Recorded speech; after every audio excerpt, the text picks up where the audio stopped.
এটি কোনো প্রতিযোগিতা নয়। প্রতিদিন ভোর হলে এমন দৃশ্যই দেখা যায় গ্রামের রাস্তায়। নারী পুরুষ সকলে অংশ নিচ্ছেন শরীরচর্চায়। ডায়াবেটিস থেকে দূরে থাকার এক সচেতনামূলক অভ্যাস এটি। একসময় গ্রামের মানুষ ভাবতেন ডায়াবেটিস কেবল শহরের ধনী বা চাকরিজীবীদের রোগ, কিন্তু এখন পাল্টেছে সেই ধারণা। গ্রামগঞ্জেও দিন দিন বাড়ছে রোগের প্রকোপ। দেরিতে শনাক্ত হওয়ার কারণে আশঙ্কাজনক হারে বাড়ছে রোগটির জটিলতা। আমি তো গ্রামের মানুষ, আর মাঠে ঘাটে কাজ করি। আমার ডায়াবেটিস হবে আমি তো ধারণা করতে পারিনি যে আমার ডায়াবেটিস হবে। মাঠে ঘাটে কাজ করা, পরিশ্রম করার পরে যে আমার ডায়াবেটিস হবে আমি ভাবতে পারছি। যে সকাল সন্ধ্যা আমার হাঁটতে হচ্ছে ডায়াবেটিস নিয়ন্ত্রণ রাখার জন্য, সুস্থতা রাখার জন্য। আমার যে বাবা ভিতরে অসুখ খুব, ডাক্তারে বলেছে রাস্তা হাঁটলে ভিতরে পানি, ওই জন্য রাস্তাটা হাঁটলে পারে বিষ বেদনা, হাঁটলে পারে আমি আরাম পাই।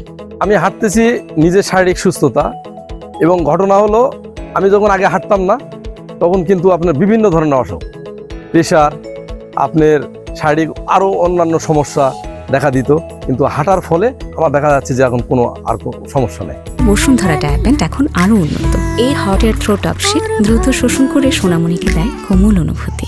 হৃদরোগ, কিডনি বিকল, চোখের দৃষ্টিশক্তি কমে যাওয়া এবং পায়ে পচনের মতো মারাত্মক জটিলতা নিয়ে হাসপাতালে আসছেন রোগীরা। এতে একদিকে যেমন ঝুঁকিতে পড়েছে রোগীর জীবন, তেমনি চিকিৎসার ব্যয় মেটাতে গিয়ে আর্থিকভাবে দুর্বল হয়ে পড়ছে পরিবারগুলো। আসি বলে যে মা হলো আমার এত ক্ষুধা হয়েছে কেন, আমি খাই, খালি খাবার মন চায়, ঘন ঘন প্রস্রাব হয়। তো এই কারণে তো ডায়াবেটিস পরীক্ষা করতে নিয়ে আসলাম, ধরা পড়লো ডায়াবেটিস। আমরা গরিব মানুষ, আগে ডায়াবেটিস হয়েছিল বড় লোকের ঘরে, ঘর ঘর। আর এখন কমবা আমরা গরিব মানুষ শাক সবজি ছানা ভর্তা খাই। বড় লোকেরা এসিড থাকে, তাদের হবে ডায়াবেটিস, আমাদের কেন হবে? বাংলাদেশ ডায়াবেটিক সমিতির ও স্বাস্থ্য অধিদপ্তরের সাম্প্রতিক জরিপে মিলেছে উদ্বেগজনক তথ্য। দেশের প্রাপ্তবয়স্ক জনগোষ্ঠীর প্রায় 25.6% মানুষ আক্রান্ত ডায়াবেটিসে, যার উল্লেখযোগ্য একটি অংশ গ্রামের বসবাসরতরা।